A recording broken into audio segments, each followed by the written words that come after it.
Well, in addition to your legislative priorities, you obviously have announced a bid to become Kentucky's next governor.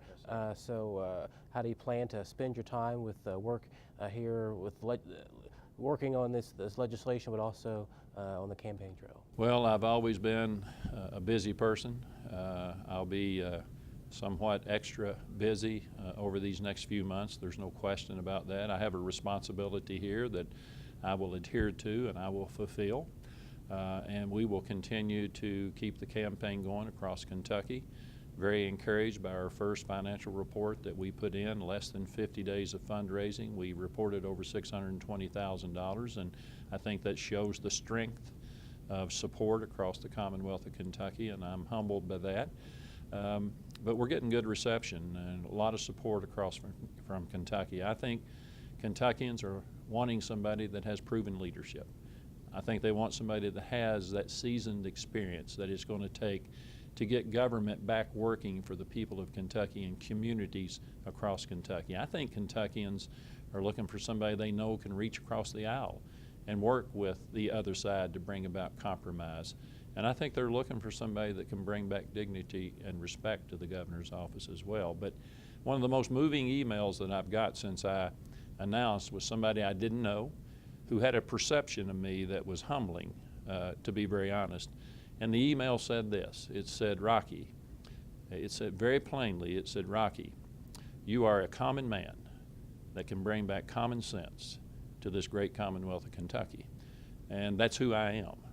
I'm a everyday, ordinary person that I think is full of common sense, that not only has been on the private sector side of understanding how that works, but serving here in the public sector as long as I have, to be able to make both of those work in a very responsible manner to create the kind of jobs that our people will need and deserve for the future, and help grow the economy in ways we may have never talked about 5 years ago or 10 years ago.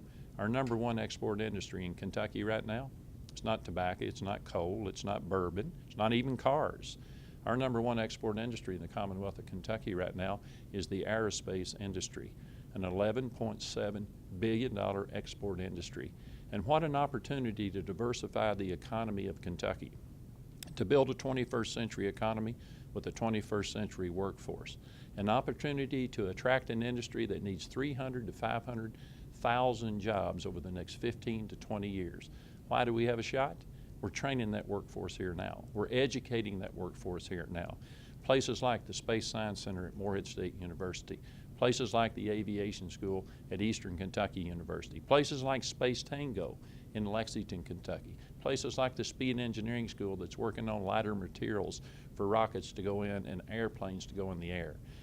We have an opportunity to diversify and build new economies across Kentucky while we uphold the economic centers of Kentucky that are doing well. We have certain parts of Kentucky that are not doing well, and we need to lift up all parts of Kentucky. Wouldn't it be nice to see a Boeing or a Lockheed Martin or a GE raise their hand and say, I'm going to the river counties of West Kentucky where people have lost their jobs from the assembly lines or the coal fields of Eastern Kentucky, say we're going there and we're going to put those people back to work. We're going to put those coal miners and those railroad workers and those steel workers and those folks that grab that hard hat and that dinner bucket every day, we're going to put them back to work in a 21st century economy and be trained to do a 21st century workforce to go with it.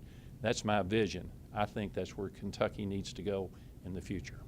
Well, I know that we'll talk with you more again as we get closer to that primary season, but yes. Also we'll continue to be in touch with you as this legislative session goes forward. Well, we're honored to have you here today. Thank you all for allowing the people of Kentucky to see what is going on in their house. This is the people's house. And anytime the people need to come here or be informed on issues that we are taking up, please reach out. Please stay informed. Please stay engaged. We appreciate your time today. Thank you, sir. Appreciate you. You bet.